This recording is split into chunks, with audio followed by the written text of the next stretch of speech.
ನಮಸ್ಕಾರ. ಸಾಕಷ್ಟು ವಿಚಾರಗಳು, ಆಧ್ಯಾತ್ಮಿಕ ಚಿಂತನೆದು, ಜ್ಯೋತಿಷ ಶಾಸ್ತ್ರಕ್ಕೆ ಸಂಬಂಧಪಟ್ಟಿದ್ದು, ದೇವತಾ ವಿಚಾರಗಳು ಎಲ್ಲವನ್ನು ಹಿರಿಯರು ಹೇಳೋಗಿದ್ದಾರೆ. ಅದರಲ್ಲಿ ಎಷ್ಟು ನಮಗೆ ಅರ್ಥ ಆಗುತ್ತೋ ಅಷ್ಟರ ಮಟ್ಟಿಗೆ ತಿಳ್ಕೊಳ್ಳೋಣ. ಹಿಂದಿನ ಕಾಲದಲ್ಲಿ ನಾನು ಹೇಳಿದ್ದೆ, ಮದುವೆ ಮಾಡೋದು ಬಹಳ ಸುಲಭ, ಬೇರೆ ಎಲ್ಲ ಕೆಲಸಗಳು ಕಷ್ಟ. ಮನೆ ಕಟ್ಟೋದಾಗಲಿ, ವಿದ್ಯಾಭ್ಯಾಸ ಆಗೋದಾಗಲಿ, ವಿದೇಶಕ್ಕೆ ಹೋಗೋದಾಗಲಿ, ಯಾವುದೇ ಒಂದು ಕಷ್ಟ ಆಯಿತು. ಆದರೆ ಈಗಿನ ಕಾಲದಲ್ಲಿ ಅದೆಲ್ಲವೂ ಸುಲಭವಾಗಿದೆ. ಆದರೆ ಮದುವೆ ಆಗೋದು ಮಾತ್ರ ಕುದುರೆ ಕೊಂಬು ಅಂತಾರೆ. ಕುದುರೆ ಕೊಂಬಿಲ್ಲ, ಯೂನಿಕಾರ್ನ್ ಅನ್ನುವ ಒಂದು ಕುದುರೆಗೆ ಮಾತ್ರ ಕೊಂಬಿದೆ. ಅದು ಪುರಾಣ ಕಾಲದಲ್ಲಿ ಇದ್ದಿರ್ಬೋದು. ಈಗ ಮದುವೆ ಆಗೋಕ್ಕೆ ಎಲ್ಲ ವರ್ಗದವ್ರಿಗೂ, ಈ ಜಾತಿ ಅಂತಿಲ್ಲ, ನಮ್ಮ ಹಿಂದೂ ಧರ್ಮದಲ್ಲಿ ಇರ್ತಕ್ಕಂಥ ಎಲ್ಲ ಜಾತಿ ಜನಾಂಗಕ್ಕೂ ಕೂಡ ಹೆಣ್ಮಕ್ಳು ಸಿಗ್ತಾ ಇಲ್ಲ. ಹೆಣ್ಮಕ್ಳು ಬಹಳ ಓದಿದ್ದಾರೆ, ಕೆಲಸಕ್ಕೆ ಹೋಗ್ತಾರೆ, ಸಂಪಾದನೆ ಮಾಡ್ತಾರೆ, ಹುಡುಗ ಚೆನ್ನಾಗಿರಬೇಕು ಅಂತಾರೆ, ಆಸ್ತಿ ಪಾಸ್ತಿ ಇರಬೇಕು ಅಂತಾರೆ. ಇದೆಲ್ಲ ನಾವು ಹಿಂದೆ ನೋಡಿದ್ದೀವಿ. ಆದರೆ ಮದುವೆ ಹೇಗೆ ಮಾಡಬೇಕು, ಯಾಕೆ ಮಾಡಬೇಕು, ಇದು ಬಹಳ ಜನರಲ್ಲಿ ಎಲ್ಲ ಹಿಂದಿನ ಕಾಲದಿಂದ ಮದುವೆ ಆಗ್ತಾಯಿದೆ, ಒಳ್ಳೆಯದಾಗ್ತಾಯಿದೆ ಅಂತ. ಯಾಕೆ ಮದುವೆ ಅಂತಂದರೆ, ಋಣಾನುಬಂಧ ರೂಪೇಣ ಪಶುಪತ್ನಿ ಸುತಾಲಯ ಅಂದಂಗೆ ನಮ್ಮ ಕರ್ಮಗಳನ್ನು ಕಳ್ಕೊಳ್ಳೋದಕ್ಕೆ, ಅದು ಒಳ್ಳೆಯ ಕರ್ಮ ಆಗಲಿ, ಒಳ್ಳೆಯ ಕರ್ಮ ಆದರೆ ಪಡ್ಕೊಳ್ಳೋಕ್ಕೆ, ಬೇಡದೇ ಇರೋ ಕರ್ಮ ಆದರೆ ಕಳ್ಕೊಳ್ಳೋದಕ್ಕೆ. ಪುನರಪಿ ಜನನಂ ಪುನರಪಿ ಮರಣಂ ಅಂತಾರೆ. ಆ ರೀತಿ ಮನುಷ್ಯ ಹುಟ್ಟು ಸಾವುಗಳ ಮಧ್ಯೆ ಸಿಲುಕಿ ಒದ್ದಾಡ್ತಾ ಇದ್ದಾನೆ, ಪರದಾಡ್ತಾ ಇದ್ದಾನೆ, ಸಂತೋಷ ಪಡ್ತಾ ಇದ್ದಾನೆ, ದ್ವೇಷ ಪಡ್ತಾ ಇದ್ದಾನೆ, ಖುಷಿ ಪಡ್ತಾ ಇದ್ದಾನೆ. ಎಲ್ಲ ನವರಸಗಳು ಕೂಡ ಅವನಲ್ಲಿ ಅಡಗಿದೆ. ಈ ಪಾಪಕರ್ಮಗಳು ಏನಾರಿದ್ದರೆ ಅದನ್ನು ಕಳ್ಕೊಳ್ಳೋದಕ್ಕೆ ಖಂಡಿತ ಮದುವೆ ಒಂದು ದಾರಿ ಆಗುತ್ತೆ. ಪುಣ್ಯಕರ್ಮಗಳು ಏನಾರಿದ್ದರೂ ಕೂಡ ಪಡ್ಕೊಳ್ಳೋದಕ್ಕೆ ದಾರಿ ಆಗುತ್ತೆ. ಒಂದು ಮಗು ಹುಟ್ಟಿದಾಗ ಎಷ್ಟು ಅಂದವಾಗಿದೆ, ಎಷ್ಟು ಚಂದವಾಗಿದೆ ಅಂತೀವಿ. ಅದು ಬೆಳೀತಾ ಬೆಳೀತಾ ಎಷ್ಟು ಬುದ್ಧಿವಂತನಾಗಿದೆ ಅಂತೀವಿ. ಸ್ವಲ್ಪ ದಿನ ಆಗ್ತಾ ಆಗ್ತಾ ಎಷ್ಟು ಒಳ್ಳೆಯವನು ಅಂತೀವಿ. ಹೋಗ್ತಾ ಹೋಗ್ತಾ ಅವನಿಗೆ ಮದುವೆ ಆಯಿತು ಅಂತೀವಿ. ಮದುವೆ ಆದಮೇಲೆ ಯಾಕೋ ಅವ್ನು ಬದಲಾಗ್ಬಿಟ್ಟ ಅಂತೀವಿ. ಅದರ ನಂತರ ಅವನು ಸ್ವಾರ್ಥಿ ಆಗ್ಬಿಟ್ಟ ಅಂತ ಹೇಳ್ತೀವಿ. ಅದರ ನಂತರ ಏನು ಮನುಷ್ಯನಿಗೆ ಏನಾದ್ರು ಒಂದು ರೀತಿಯ ರೀತಿ ನೀತಿಗಳಿದೆಯೇ, ಹೀಗೇ ಬೆಳೀಬೇಕು, ಹೀಗೇ ಇರಬೇಕು, ಹೀಗೇ ಬದುಕಬೇಕು ಅಂತ ಅದನ್ನು ಮಾಡಿದ್ದಾರೆ. ಬಾಹ್ಯವಾಗಿ ಹೊರಗಡೆ ಶಿಸ್ತಿನ ರೀತಿಯಲ್ಲಿ ಹಿಂದಿನ ಕಾಲದಲ್ಲಿ ಎಲ್ಲ ಮಾಡಿದ್ದಾರೆ. ಆದರೆ ಹಿಂದಿನ ಕಾಲದಲ್ಲಿ ಹೇಳೋರು, ಅವನಿಗೆ ಕಾಯಿಲೆ ಇದೆ, ಹುಷಾರಿಲ್ಲ ಹುಡುಗಿಗೆ ಅಂದರೆ ಮದುವೆ ಮಾಡಿ ಸರಿ ಹೋಗುತ್ತೆ ಅನ್ನೋರು. ಹುಡುಗ ಯಾಕೋ ಗಲಾಟೆ ಮಾಡ್ಕೊಂಬರ್ತಾನೆ, ಮನೆಗೆ ಬರ್ತಾ ಇಲ್ಲ ಸರಿಯಾಗಿ ಅಂದರೆ ಮದುವೆ ಮಾಡಿ ಅರ್ಶಿಣದ ನೀರು ಬಿದ್ದರೆ ಸರೋಗುತ್ತೆ ಅಂತ ಹೇಳೋರು. ಮದುವೆ ಆದಮೇಲೆ ಬಹಳ ಚೆನ್ನಾಗಾಗ್ಬಿಟ್ಟ ಸ್ವಾಮಿ ಅವನು ಅಂತ ಹೇಳೋರಿದ್ದಾರೆ. ಮದುವೆ ನಂತರ ಅವನಿಗೆ ಜವಾಬ್ದಾರಿ ಬಂತು ಅಂತ ಹೇಳೋರಿದ್ದಾರೆ. ಮದುವೆ ನಂತರ ಹುಡುಗಿ ಬಹಳ ಕೋಪಿಷ್ಠಲಾಗಿದ್ದರು, ಮದುವೆ ನಂತರ ಚೆನ್ನಾಗಾಗಿದ್ದಾಳೆ ಅಂತಾರೆ. ಅಂದರೆ ಮದುವೆ ಅನ್ನೋದು ಮನುಷ್ಯನನ್ನು ಬದಲಾಯಿಸೋಕ್ಕೆ ಸಾಧ್ಯನಾ? ಸುಮಾರು ಜೋಕ್ಸ್ ಮಾಡ್ತಾರೆ ಮದುವೆ ವಿಚಾರದಲ್ಲಿ, ಸಾಕಷ್ಟು ಜೋಕುಗಳು ಬರುತ್ತೆ. ಹೆಂಡತಿ ಊರಿಗೆ ಹೋಗಿದ್ದಾಳೆ ಅಂದರೆ ಹೋಗೇ ಬಿಡಲಿ, ಬರೋದೇ ಬೇಡ ಅಂತ ಹೇಳೋದು, ಅಥವಾ ಇನ್ನೇನೋ ರೀತಿಯಲ್ಲಿ ಹಾಸ್ಯಾಸ್ಪದವಾಗಿ ಮಾತಾಡೋದು, ಇದೆಲ್ಲ ಇದೆ. ಅದೆಲ್ಲ ಒಂದು ಕಡೆಗಿಡಿ. ಇದ್ದರೂ ಕೂಡ ಈ ಮದುವೆ ವಿಚಾರಕ್ಕೆ ಬಂದಾಗ ಯಾವಾಗ ಮಾಡಬೇಕು ಮದುವೆ? ಹಿಂದಿನ ಕಾಲದಲ್ಲಿ ಹೆಣ್ಮಕ್ಳಿಗೆ ವಿದ್ಯಾಭ್ಯಾಸ ಹೆಚ್ಚಾಗಿರಲಿಲ್ಲ. ಸುಮಾರು 10 ವಯಸ್ಸು, 11 ವಯಸ್ಸು, 12 ವಯಸ್ಸಲ್ಲೇ ಮದುವೆಗಳು ನಡೀತದೆ. ಇವತ್ತು ಕೂಡ ರಾಜಸ್ಥಾನ ಅಂತಹ ಪ್ರದೇಶಗಳಲ್ಲಿ ಮಗು ಹುಟ್ಟಿ 3 ವಯಸ್ಸು 5 ವಯಸ್ಸು ಆದಲೇ ಗುರ್ತು ಮಾಡಿಬಿಡ್ತಾರೆ ಯಾರೋ ಒಂದು ಮನೆಗೆ. ಆಮೇಲೆ 18 ವಯಸ್ಸಾದ್ಮೇಲೆ ಮದುವೆ ಮಾಡ್ತೀವಿ ಅಂತ ಮಾತು ತೊಗೊಂಡು ಒಂಥರ ಚೈಲ್ಡ್ ಮ್ಯಾರೇಜ್ ಅಲ್ಲ, ಚೈಲ್ಡ್ ಕಮಿಟ್ಮೆಂಟ್ ಅದು. ಅದ್ರ ನಂತರ ಚೈಲ್ಡ್ ಮ್ಯಾರೇಜ್ ಅಲ್ಲದೆ ಅದು 18-20 ಆದಮೇಲೆ ಆಗುತ್ತೆ. ಒಂದು ಮನೇಲಿ 5-6 ಹೆಣ್ಮಕ್ಳಿದ್ದಾರೆ ಅಂದರೆ ಎಲ್ರಿಗೂ ಒಂದೇ ವಯಸ್ಸಲ್ಲಿ ಮದುವೆ ಆಗುತ್ತಾ? Then manufacturing date, expiry date ಇದ್ದಂಗೆ 22 ವಯಸ್ಸು 23 ವಯಸ್ಸಿಗೆ ಮದುವೆ ಆಗಬೇಕು ಅಂತಿದೆಯಾ?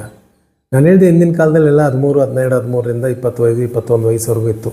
ಆಗಿನ ಕಾಲದಲ್ಲಿ 24 ವಯಸ್ಸಿಗೆ ಮದುವೆ ಅಂದ್ರೆ ಅಯ್ಯೋ ವಯಸ್ಸಾಗೋಯ್ತಲ್ಲ ಅಂತ ಹೇಳೋರು. ಈಗ ಪ್ರಾರಂಭನೇ 24ಕ್ಕಾಗಲ್ಲ, 26, 27ಕ್ಕೆ ಆಗುತ್ತೆ. ಮದುವೆ ಅನ್ನೋದು ವಯಸ್ಸಿನ ಮೇಲೆ ಹೋಗಲ್ಲ. ಈ ದೇಹ ಮತ್ತು ಮನಸ್ಸು ಎರಡೂ ಅದಾಗಬೇಕು. Maturity, mental and physical maturity ಅಂತವೆ. ಸುಮಾರು ಹಿಂದಿನ ಕಾಲದಲ್ಲಿ 15-16 ವಯಸ್ಸಲ್ಲಿ ಹೆಣ್ಮಕ್ಳಿಗೆ ಮದುವೆ ಮಾಡಿದ್ರು ಅಂದರೆ ಹೆಚ್ಚಾಗಿ ಓದಿರಲಿಲ್ಲ ಹೆಣ್ಮಕ್ಳು. ಮನೆತನ ಇತ್ತು, ದೇವರು, ದಿಂಡ್ರು, ಪೂಜೆ ಪುನಸ್ಕಾರ, ಅಡಿಗೆ ಇತ್ಯಾದಿಗಳು ಲೌಕಿಕವಾದ ವಿಷಯಗಳಲ್ಲಿ ಅವರಿಗೆ ಪ್ರಧಾನತೆ ಇತ್ತು, ಎಲ್ಲ ಕಲ್ತಿದ್ರು. ವಿದ್ಯೆ ಮಾತ್ರ ಮನುಷ್ಯನನ್ನು ಬುದ್ಧಿವಂತ ಮಾಡುತ್ತೆ ಅನ್ನೋದ್ರೆ ಅದು ಸುಳ್ಳು. ವಿದ್ಯೆ ವಿದ್ಯಾವಂತ ಮಾಡ್ಬೋದು, ಬುದ್ಧಿವಂತ ಮಾಡೋದಕ್ಕೆ ಸಾಧ್ಯ ಇಲ್ಲ. ತಲೆಮಾರುಗಳಿಂದ ಎಲ್ಲ ಮದುವೆಗಳಾಗಿ ನಾವೆಲ್ಲ ಇವತ್ತು ಬುದ್ಧಿವಂತರಾಗಿ ಹುಟ್ಟಿದ್ದೀವಿ ಅಂದರೆ ಎಲ್ಲೋ ಏನೋ ಹಿರಿಯರು ಹೆಣ್ಮಕ್ಳು ಗಂಡ್ಮಕ್ಳು ಎಲ್ಲರೂ ಕೂಡ ಅದಕ್ಕೆ ಬೇಕಾದಂಥ ಕೊಡುಗೆಗಳನ್ನು ತ್ಯಾಗಗಳನ್ನು ತಮ್ಮ ಮನೋಭಾವನೆಯಲ್ಲಿ ಕೊಂಡಿದ್ದರು. ಈಗ ನಮ್ಮ ಹುಡುಗಿ ಚೆನ್ನಾಗಿ ಓದ್ಬಿಟ್ಟಿದ್ದಾಳೆ ಸರ್, ಅಮೇರಿಕಾಗೂ ಹೋಗಿ ಬಂದುಬಿಟ್ಲು, ಮದುವೆ ಆಗಿಲ್ಲ ಅಂತಾರೆ. ಇವತ್ತಿನ ದಿವಸ ಬಹಳ ಜನ ಹೆಣ್ಣುಮಕ್ಕಳು ಅಮೇರಿಕಲ್ಲಿರೋರಿಗೆ, ಗಂಡು ಮಕ್ಕಳು ಅಮೇರಿಕಲ್ಲಿರೋರಿಗೆ, ವಿದೇಶಗಳಲ್ಲಿರೋರಿಗೆ ಮದುವೆಗಳಾಗ್ತಾ ಇಲ್ಲ. ಅಲ್ಲಲ್ಲೇ ಹುಡುಕ್ತೀವಿ ಅಂತಾರೆ, ಬೆಂಗಳೂರಲ್ಲಿ ಸಿಕ್ಕರೆ ಬೇಡ ಅಂತಾರೆ, ಅಲ್ಲೇ ಬೇಕು ಅಂತ ಹೇಳ್ತಾರೆ. ಈ ರೀತಿ ಯಾವಾಗ ಮಾಡಬೇಕು ಅಂತಂದರೆ ಈ ಗುರುಬಲ ಅಂತೀವಿ. ಗುರುಬಲಕ್ಕೂ ಮದುವೆಗೂ ಅಷ್ಟು ಹತ್ರದ ಸಂಬಂಧ ಇಲ್ಲ. ಗುರುಬಲ ಬಂದಾಗ ಮದುವೆ ಬೇಕಾದ್ರೆ ಆಗ್ಬೋದು, ಒಳ್ಳೆ ಛತ್ರ ಸಿಗ್ಬೋದು, ಒಳ್ಳೆ ಫೋಟೋಗ್ರಾಫರ್ ಸಿಗ್ಬೋದು, ಒಳ್ಳೆ ಅಡುಗೆ ಭಟ್ಟ ಸಿಗ್ಬೋದು. ಆದರೆ ಕಂಕಣ ಬಲ ಅಂತ ಒಂದಿದೆ ಜಾತಕದಲ್ಲಿ. ಒಬ್ಬ ಮನುಷ್ಯನ ಜಾತಕದಲ್ಲಿ ಕಂಕಣ ಬಲ ಅನ್ನೋದು ಬರುತ್ತೆ. 1 ಸಲ 2 ಸಲ 3 ಸಲ ಗ್ರಹಗಳ ವೀಕ್ಷಣೆಯಿಂದ, ಗ್ರಹಗಳ ಮಿಲನದಿಂದ ಅದು ಬರುತ್ತೆ. ಸಾಮಾನ್ಯವಾಗಿ ಗುರುಬಲ ಬಂದುಬಿಟ್ರೆ ಮದುವೆ ಆಗೋಗುತ್ತೆ ಅಂತಾರೆ. ಬಹಳ ತಪ್ಪಾಗಿ ದಾರಿ ಹೇಳ್ತಾ ಇದ್ದಾರೆ. ಗುರುಬಲ 20ನೇ ವಯಸ್ಸಿಂದ 30ನೇ ವಯಸ್ಸೊಳಗೆ ಗುರುಬಲ ಬರುತ್ತೆ. ತಪ್ಪು. ಗುರುಬಲ ವರ್ಷ ಬಿಟ್ಟು ವರ್ಷ ಬರ್ತಾನೆ ಇರ್ತವೆ. ಹುಟ್ಟಿದಾಗಿಂದ ಸಾಯೋವರೆಗೂ ಗುರುಬಲ ಬರುತ್ತೆ. ಆದರೆ ಒಬ್ಬ ಮನುಷ್ಯನ ಜಾತಕದಲ್ಲಿ 7ನೇ ಮನೆ ಅಧಿಪತಿ, 5ನೇ ಮನೆ ಅಧಿಪತಿ, 12ನೇ ಮನೆ ಅಧಿಪತಿ, ದಶಾಭುಕ್ತಿಗಳು, ಇದರ ಜೊತೆ ಗೋಚಾರ ಫಲ ಸೇರಿದಾಗ ಮದುವೆ ಆಗುತ್ತೆ. ಇವ್ರ ಅಕ್ಕನಿಗೆ 22 ವಯಸ್ಸಲ್ಲೇ ಮದುವೆ ಆಗೋಯ್ತು ಸರ್, ತಂಗಿಯವಳಿಗೆ 26 ಆಯಿತು, ಇನ್ನೂ ಮದುವೆ ಆಗಿಲ್ಲ ಅಂತ ಕೇಳೋರಿದ್ದಾರೆ. ಅಣ್ಣ ಇದ್ದಾಗ ತಮ್ಮನಿಗೆ ಮದುವೆ ಮಾಡ್ಬೋದಾ ಅಂತ ಕೇಳ್ತಾರೆ. ಅಣ್ಣ ಮದುವೆನೇ ಬೇಡ ಅಂತಾನೆ ತಮ್ಮನಿಗೆ ಮಾಡ್ಬೋದಾ ಅಂತ ಕೇಳ್ತಾರೆ. ಈ ರೀತಿ ಒಂದು ಗೋಚಾರ ಫಲ ಒಬ್ಬ ಮನುಷ್ಯನ ರಾಶಿಯನ್ನಿಟ್ಟುಕೊಂಡು ಅವನಿಗೆ 25, 26ರಲ್ಲಿ ಮದುವೆ ಆಗ್ಬಿಡುತ್ತೆ ಅಂತ ಹೇಳೋದು ಅದೆಲ್ಲ ಅನರ್ಥವಾಗುತ್ತೆ. ಇನ್ನೊಂದು ಭಾಳ ಡೀಪಾಗಿ ಜನರ ಮನಸ್ಸಲ್ಲಿ ನಿಂತುಬಿಟ್ಟಿದೆ, 27ನೇ ವಯಸ್ಸಲ್ಲಿ ಮದುವೆ ಮಾಡಬಾರ್ದು ಅಂತ. ಯಾರು ಹೇಳಿದ್ರು, ಎಲ್ಲಿ ಹೇಳಿದ್ರು, ಯಾವ ಗ್ರಂಥದಲ್ಲಿದೆ? ಎಲ್ಲೂ ಇಲ್ಲ. ವಿವಾಹ ಮಂತ್ರ ಬೋಧನೆ ಅಂತಿದೆ. ವಿವಾಹ ಮಂತ್ರ, ವಿವಾಹ ಹೇಗೆ ಮಾಡಬೇಕು, ಹೆಂಗೆ ಮಾಡಬೇಕು ಅನ್ನೋದಕ್ಕೆ ಗ್ರಂಥಗಳಿದೆ. ಅದರಲ್ಲಿ ಒಂದು ಹೆಣ್ಣು ಮಗುಗೆ 18 ವಯಸ್ಸಿನಿಂದ 23, 24 ವಯಸ್ಸೊಳಗಡೆ ಬಹಳ ವಿಶೇಷವಾದ ಕಾಲ.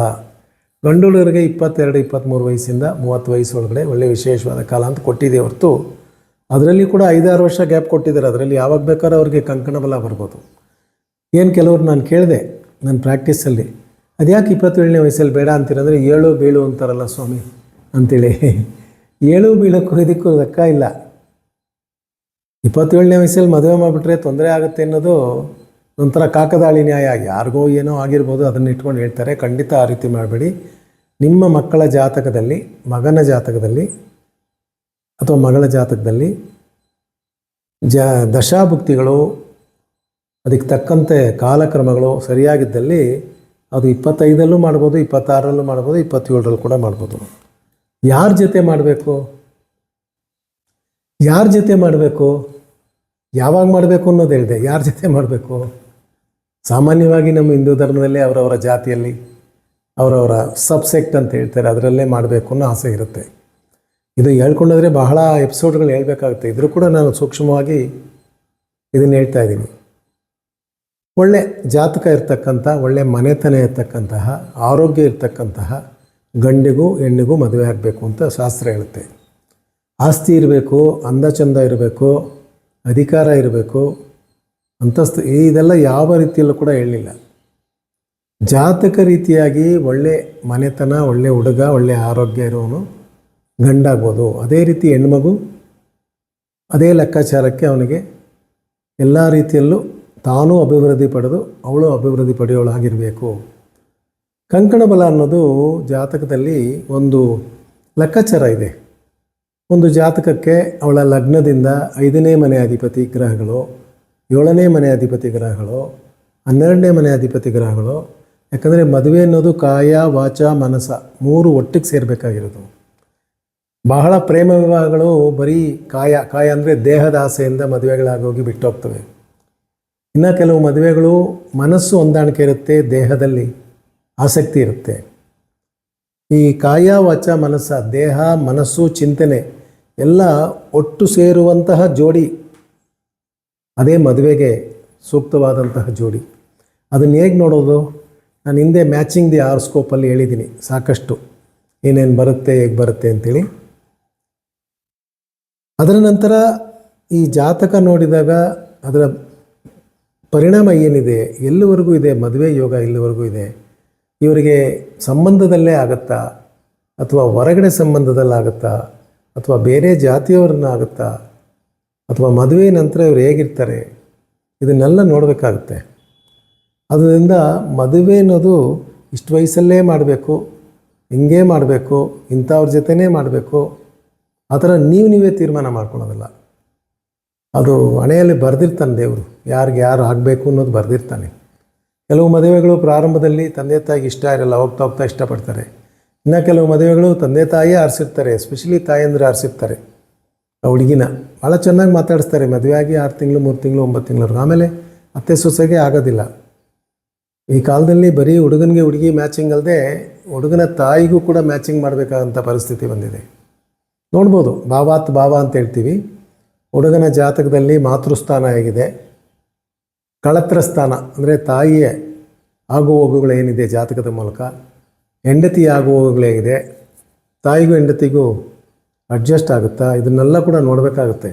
ಯಾಕಂದರೆ ಪರಿಸ್ಥಿತಿ ಆಗಿದೆ ಬಂದಿದೆ.